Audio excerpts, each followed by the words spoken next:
The things going on in my head and overthinking things has made it really hard for me to form intimate relationships. Have you ever experienced that? Yeah.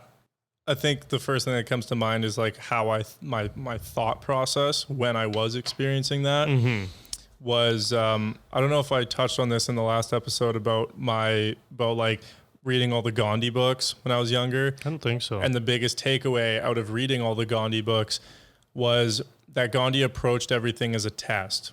So he was raised a vegan or vegetarian, and everybody was eating meat and they was way stronger than him and all this shit. So then he wasn't like, it was against his religion to even eat meat, but he went against his religion just to test it, just to try it, because he knew that worst case he could come back and continue eating the way he was. And he did that with diets, and he did that with everything in life. Is that, you know, you go out, you try something, if it doesn't work, then go back and try do it. something else. So I see things as a test. So when it was, I did kind of experience that with the intimate stuff. And I think I just kind of knew that I first needed to heal me. So it took me many years just to have enough self-work. So I was balanced alone. And then after that, I treated dating and relationships in the same way. Like it was something to work on.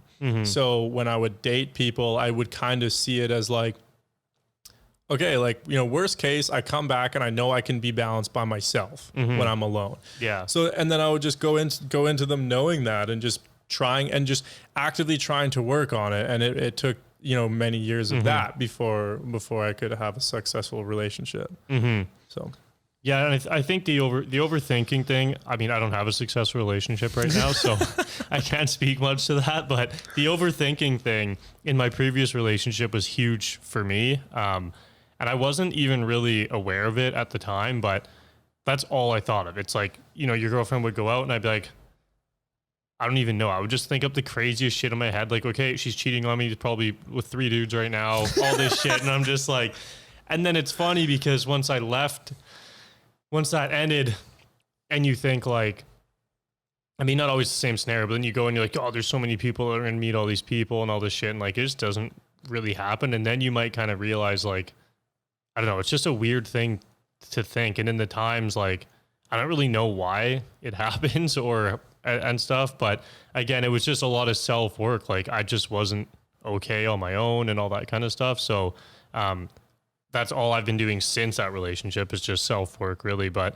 I think the overthinking thing does make it hard because it stresses you out and it also affects your life.